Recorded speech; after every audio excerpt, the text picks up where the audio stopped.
इस संसार में प्रत्येक व्यक्ति मृत्यु से बचना चाहता है, कोई भी मरना नहीं चाहता, परंतु विवश होकर के सबको मरना पड़ता है।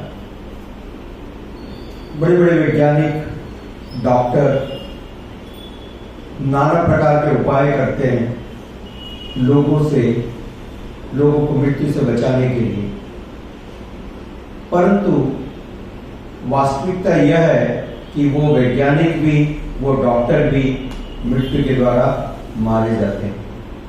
यमराज उनको भी नहीं छोड़ते। तो वास्तविक रूप से अमर होने की ये जो विचार है ये गलत नहीं है, अमर हो सकते हैं जैसा शास्त्र ने बताया, परंतु इन वैज्ञानिक या रासायनिक क्रियाओं के द्वारा अमर होना संभव नहीं है। यह संभव है भगवत कथा के द्वारा, भगवत भक्ति के द्वारा अमर हुआ जा सकता है, वरना सब कोई मरणशील है। दूसरा विषय यह है कि जीकर करना क्या है, यह सबसे बड़ा विषय है। श्री ईशोपनिषद में बताया गया दीर्घ जीवन की कामना, परंतु वो दीर्घ जीवन किसके लिए? क्या पाप कार्य करने के लिए जिससे और ज्यादा कष्ट मिले? हम जो कुछ भी काम कर रहे हैं उसका प्रभाव तो मिलेगा, उसका परिणाम तो मिलेगा, राइट?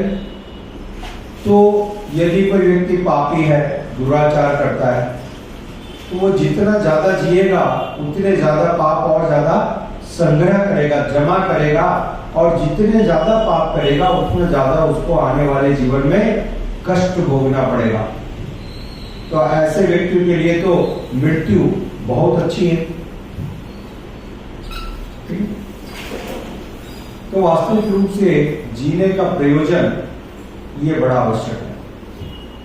इसलिए श्री ईशोपनिषद में बताया गया, श्री ईशोपनिषद में कहा गया, यदि हमारे जीवन का प्रयोजन भगवान की भक्ति, भगवान की सेवा करना है, परम सत्य की सेवा करना है, परम सत्य को स्वीकार करना है, तो आप ब्रह्मा के जैसी आयु की भी कामना कर सकते हो। कोई 1000 वर्ष नहीं, अरबों वर्ष जीने की भी कामना कर सकते हो, कोई आपत्ति का विषय नहीं है। ब्रह्मा जी जीते ही हैं। और यदि पापाचार, दुराचार करने की इच्छा है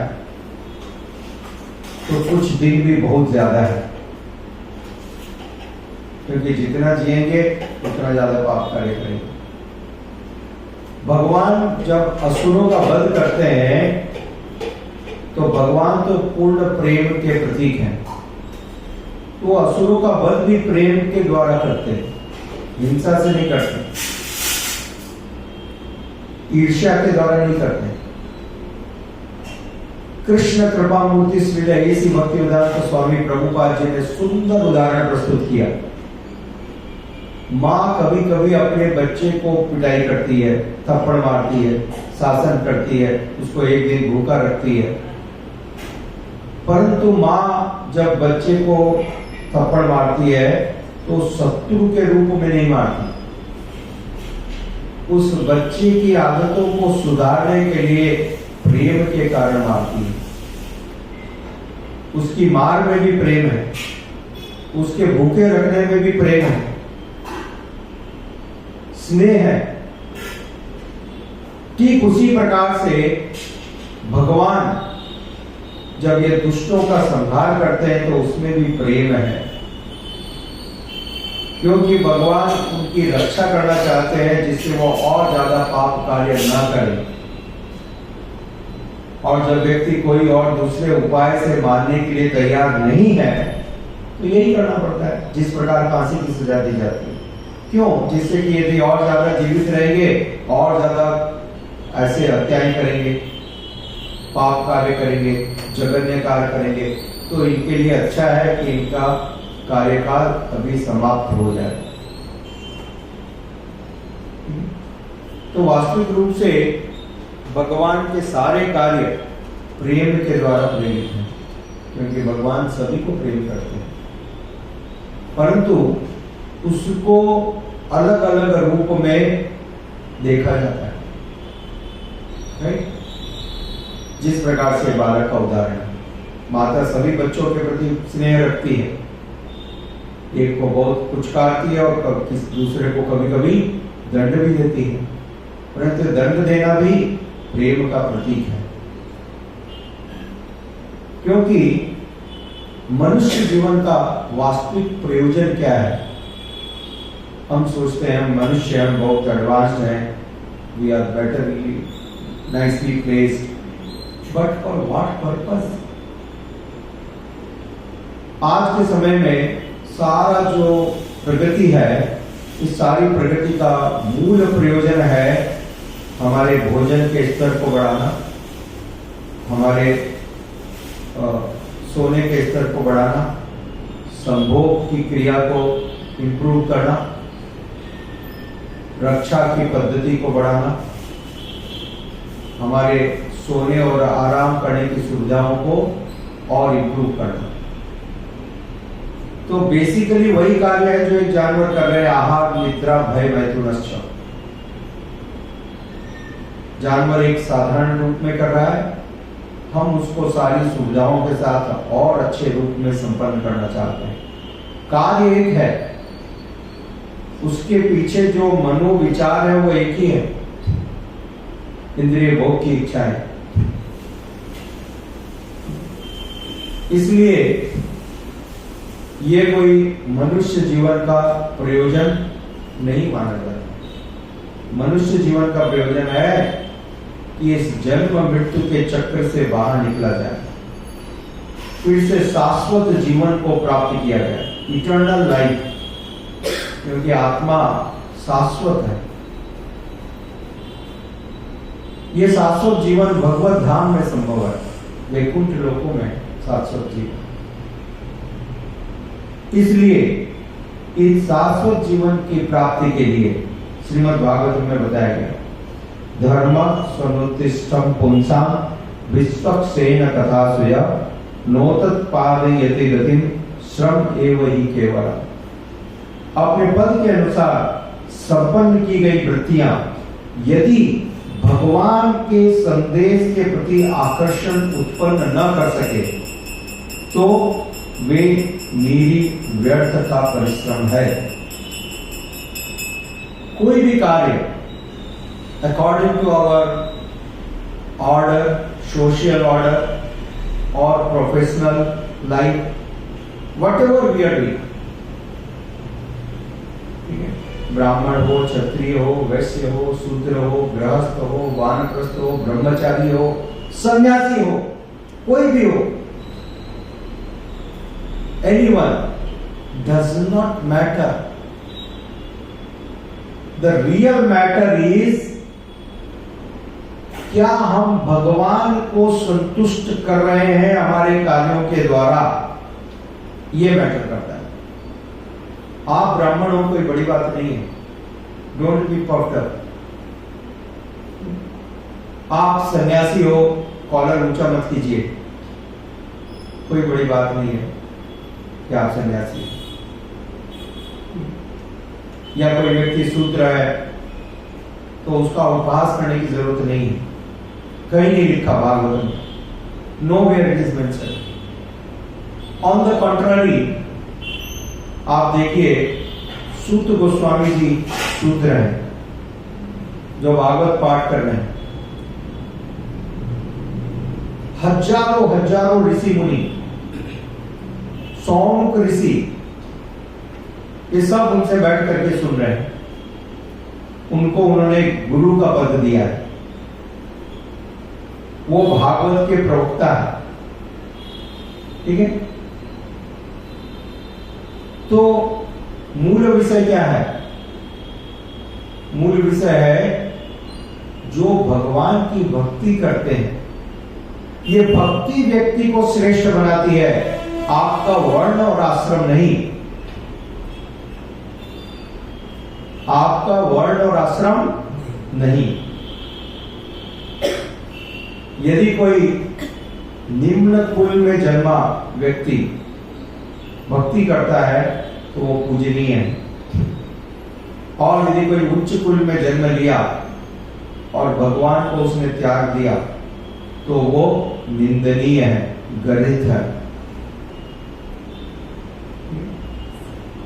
यह है शास्त्र का सिद्धांत। श्रम ये वही केवलम, आप जो कुछ कार्य कर रहे हो व्यर्थ का परिश्रम है, एक गधे के समान परिश्रम करना है जिसका कोई लाभ नहीं होता, जीवन पर्यंत करते रहो। यह है भागवतम। लोग भागवत को एक रिचुअल के जैसे सुनते हैं, but it is not a ritual, it is spiritual, it is a way of life, how we live and how we die, that is the heart. तो जीवन के सारे कार्यों का मूल प्रयोजन, जीवन के सारे कार्यों का मूल प्रयोजन एकमात्र भगवान की संतुष्टि होना चाहिए। सन्तुष्टस्य धर्मस्य, धर्मस्वनुतिष्ठं पुंसां विप्सत्सेन तथापि।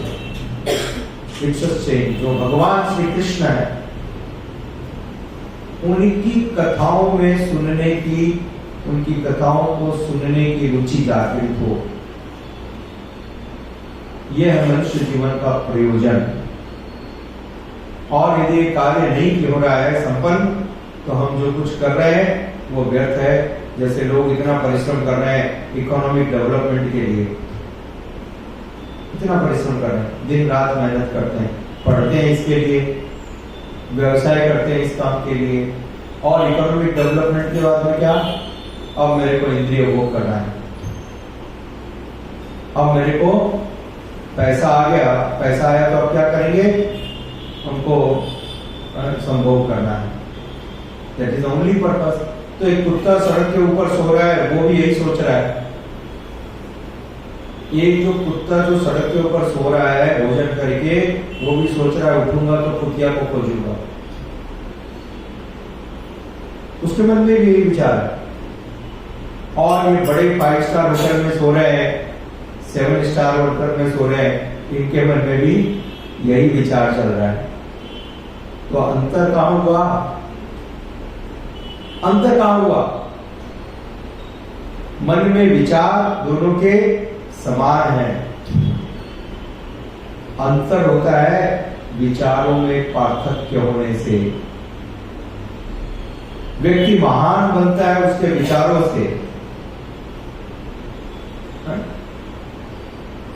इसलिए शास्त्र में बताया गया, कृष्ण कृपा मूर्ति श्री ऐसी भक्तिवेदांत स्वामी प्रभुपाद जी कहते थे, simple living, high thinking. Thinking should be high, not cheap, right? Like an animal thinking about all these cheap things and activities, right? तो इसलिए शास्त्र का निदर्शन है श्रम एवं ही केवल।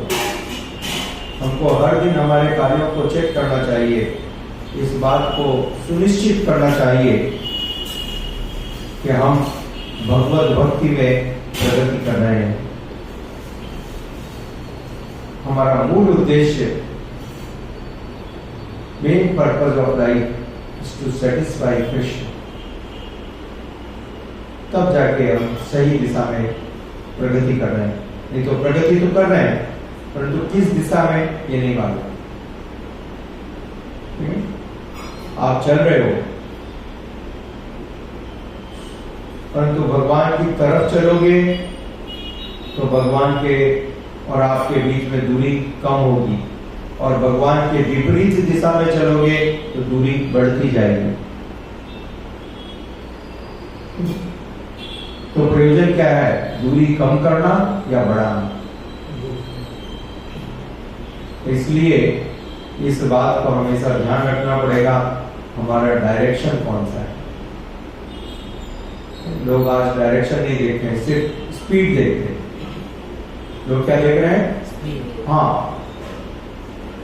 ये मेगाबाइट से गीगाबाइट हो गया, ये गीगाबाइट से नैनो हो गया। Only fast, fast but in which direction? That is also important. Speed without direction does not make any sense. तो ये डायरेक्शन यहाँ पर बताया गया श्रीमद् भागवत में। डायरेक्शन है क्या? भगवत प्रेम के वृद्धि हो रही है, भगवान के प्रति भक्ति, भगवान के प्रति प्रेम, भगवान के प्रति समर्पण में यदि बढ़ोतरी हो रही है तब तो सार्थक है, अन्यथा व्यर्थ है। हरे कृष्णा। श्रील प्रभुपाद की जय। गौर प्रेमानंदे। हरे कृष्ण।